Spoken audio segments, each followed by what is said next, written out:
ഇപ്പോ സ്കൂൾ കാലഘട്ടം കഴിഞ്ഞു. സ്കൂൾ കാലഘട്ടം ഇത്രയൊക്കെ ഉള്ളു കഥകൾ. വേറെന്തെങ്കിലും കഥകൾ ഇല്ലില്ല, ഓർമ്മപ്പെടുത്തുന്ന, വേദനിപ്പിക്കുന്ന, ഇല്ലില്ല, സന്തോഷിപ്പിക്കുന്ന പ്ലസ് 1 പ്ലസ് 2 കാലഘട്ടത്തിലാണ് ഞാൻ ഫ്രണ്ട്ഷിപ്പിന്റെ ഒരു മാസ്മരിക ലോകത്തേക്ക് വീഴുന്നത്. പഠിപ്പി എന്നുള്ള പേരൊക്കെ മാറ്റി ലോക ഉഴപ്പിയായി മാറി. അലമ്പും കാര്യങ്ങളും എല്ലാമായിട്ട് ഞങ്ങൾ വിമൻസ് കോളേജ് സ്കൂളിലാണ് പഠിച്ചത്, സെന്റ് ജോസഫിലാണ് പഠിച്ചത്. അങ്ങനെ അവിടെ അടിപൊളിയായിട്ട് ഞങ്ങൾ ഒരു ഗ്യാങ് ഉണ്ടായിരുന്നു, ഡാഫഡിൽസ് എന്ന് പറഞ്ഞ ഗ്യാങ്. ഞങ്ങൾ ഇപ്പോഴും ഉണ്ട് ആ ഗ്യാങ്, ഡാഫഡിൽസ്. അതൊക്കെ അതെ, അതുപോലെ ഞങ്ങൾ ഒരു 9 ലേഡി. അതൊന്നും പുറത്ത് പറയത്തില്ല കേട്ടോ, അങ്ങനെ ഞങ്ങളുടെ സ്റ്റോറികളൊന്നും പുറത്ത്. എന്ന് വെച്ചാൽ ഞങ്ങൾ ആരും ഉഴപ്പി അങ്ങനെ വൃത്തിയായിട്ടുള്ളമാരൊന്നുമല്ല, എല്ലാവരും നല്ല ഫാമിലി എന്നുള്ള നല്ല കുട്ടികളൊക്കെ തന്നെ. പക്ഷെ ഞങ്ങളുടേതായിട്ടുള്ള കുറെ കുസൃതികൾ അറിയാലോ. വിമൻസ് കോളേജ്, ഗേൾസ് സ്കൂൾ എന്നൊക്കെ പറയുമ്പോൾ എല്ലാം എക്സ്ട്രീം ആയിരിക്കും. അപ്പൊ അങ്ങനെയുള്ള ഒരു എക്സ്ട്രീമിറ്റി, അങ്ങനെയാണ് ഞാൻ ഇത്രയും വർത്താനം പറയുകയും ഇത്രയും ധൈര്യമൊക്കെ എനിക്ക് ഉണ്ടാവുകയൊക്കെ ചെയ്യുന്ന ഒരു കാര്യം. എല്ലാവരും പറയും പെൺകുട്ടികൾ മിക്സറി പഠിച്ചാലേ ഞാൻ എനിക്ക് തോന്നുന്നില്ല. ഞാൻ മിക്സറി 10 വരെ പഠിച്ച ഒരാളാണ്. എനിക്ക് അങ്ങനെ പ്രത്യേകിച്ച് ധൈര്യം നോർമൽ, ഓക്കെ ഫൈൻ. പക്ഷെ ഒരു ജീവിതത്തിൽ ഒരു പെൺകുട്ടിയും ആൺകുട്ടികൾ മാത്രമുള്ള സ്കൂളുകളിലോ കോളേജുകളിലോ, പെൺകുട്ടികൾ മാത്രമുള്ള സ്കൂളുകളിലോ കോളേജിലോ ഒരു വട്ടമെങ്കിലും 2 വർഷമെങ്കിലും പഠിച്ചിരിക്കണം.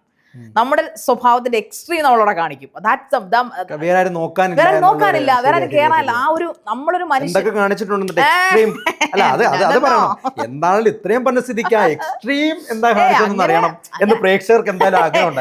ഇല്ല.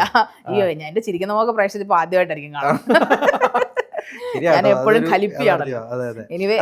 അത് പറ. അതായത് +2 സ്വാഭാവികമായിട്ടും ഒരു വ്യക്തി, നിങ്ങൾ 100% നിങ്ങൾ ബോയ്സോ അല്ലെങ്കിൽ ഗേൾസോ മാത്രമായിട്ട് പഠിക്കുന്ന സ്കൂളിൽ പഠിക്കണം എന്ന് പറയണമെങ്കിൽ, അടിവരയിട്ട് പറയണമെങ്കിൽ അതുപോലെ എന്തോ എല്ലാം വേല ഒപ്പിച്ചിട്ടുണ്ട്. അതെന്താണ്? ഒരെണ്ണമെങ്കിലും പറയണം. ഇല്ലില്ല, അങ്ങനല്ല, അങ്ങനെ കുസൃതികളൊന്നുമല്ല. പക്ഷെ പ്രത്യേക ഒരു ഫ്രീഡം. നമ്മൾ ആൾക്കാരെ കളിയാക്കുന്നത്, ഒരുമിച്ച് കൂട്ടുന്നത്, ആമ്പിള്ളേരെ കളിയാക്കുന്നത്, എന്ത് ചിന്തിക്കുന്നോർത്ത് പറയാത്തേ. എനിക്ക് മനസ്സിലായി, അതൊക്കെ നമുക്ക് മധുരമുള്ള ഓർമ്മകളാണല്ലോ. അപ്പൊ അതൊക്കെ എല്ലാവരും ജയിച്ചോ? +2 ഒക്കെ ജയിച്ചു, അത്യാവശ്യം മാർക്കോടെ +2 ഒക്കെ ജയിച്ചു. 2nd ക്ലാസ് ആണെന്ന് എന്റെ ഓർമ്മ.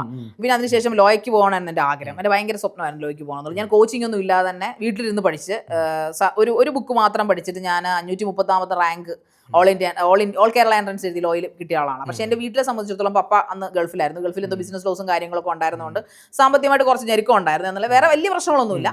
പക്ഷേ അപ്പോൾ സ്വാഭാവികമായിട്ടും അച്ഛൻ്റെ അനിയമ്മ, ഞങ്ങൾ പപ്പയുടെ നാട്ടിലേക്ക് വന്നല്ലോ, തണ്ണുറുക്കത്തേക്ക് വന്ന സമയമാണ്. അപ്പൊ അമ്മയ്ക്ക് സ്വന്തമായിട്ട് തീരുമാനം എടുക്കാൻ പറ്റാൻ